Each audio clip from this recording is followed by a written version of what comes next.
కన్నీరు తీస్తున్నది. రేపు తెల్లారినాక ఎవరికేమో చెప్పాలే, నాదా నన్నెట్లా మర్చిపోయినవు, బుధగాల నువ్వు నాకు నచ్చలేదంటే నాదా నా తల్లిగారింటికి పోతు లగ్గం ఒక్కటైంది నాగ వెళ్ళి కాలేదంటే నలుగుట్ల నా బతుకు నవ్వుల పాలైతది. ఏ నిందైనా ఆడదానికే గాని మగవానికే నింద లేదు. పొద్దుగాల మొగోడు రాజులనే పోతాడు, 20 ఏళ్ళు తిరిగి రాని గట్ల ఈలగొట్టుకుంటా మనల ఇంట్లోకి రాజులనే వస్తాడు. అదే ఆడది అరగంట సేపు ఇంట్లో కనబడపోతే ఇంట్లో అందరికి అనుమానమే.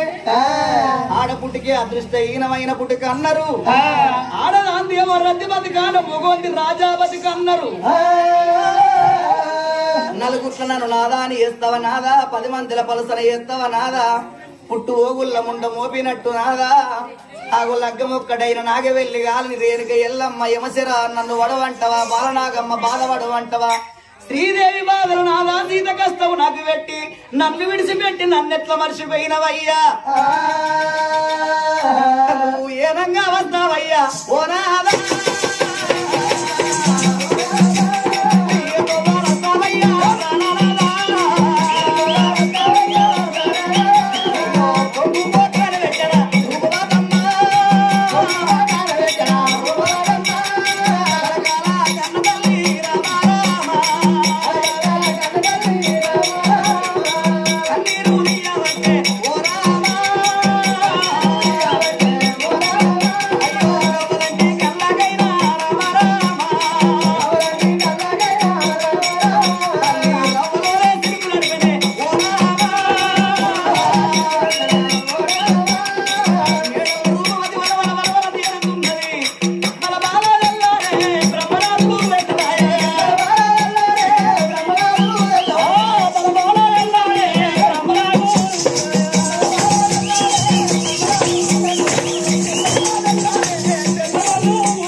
అప్పుడు పాండవ ధర్మరాజు లేచి తమ్ముడా భీమన్న, అన్నయ్య అర్జున,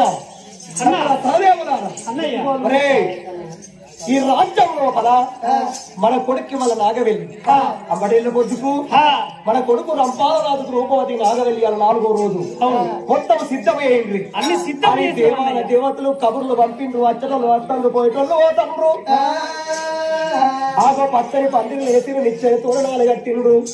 రంపాల రాజుకున్న రూపవతికి ఇక నాగవెల్లి ఏ దాసి రాజవర్య దాసి అయ్యా మీరు ఇప్పుడే పర్వటి మేడల్లో ఉన్నది.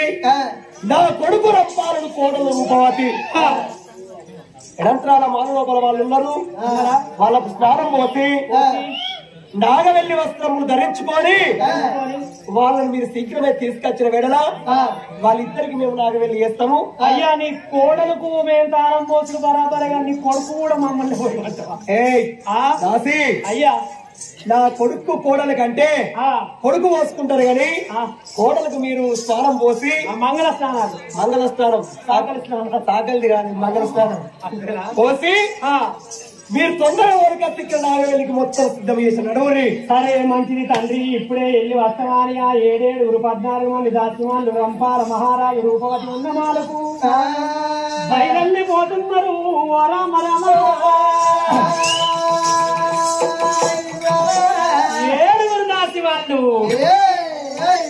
గారి చీతగాడా చీతగా చోడా నోటికి సైగ చెయ్యరో మనసుల మల్లేశ నోటికి సైగ చెయ్యరో మనసుల మల్లేశ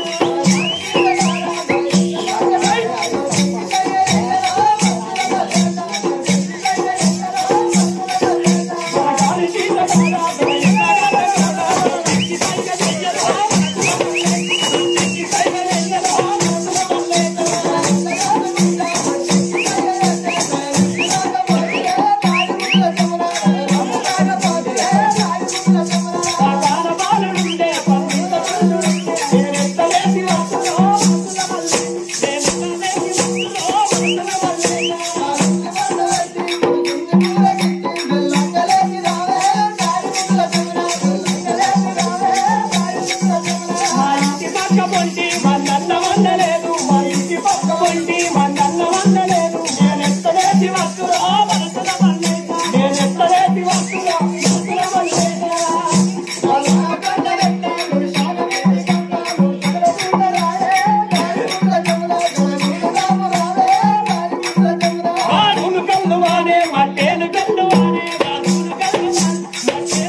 కొత్తగా పెళ్ళి మెల్లగా వరాలి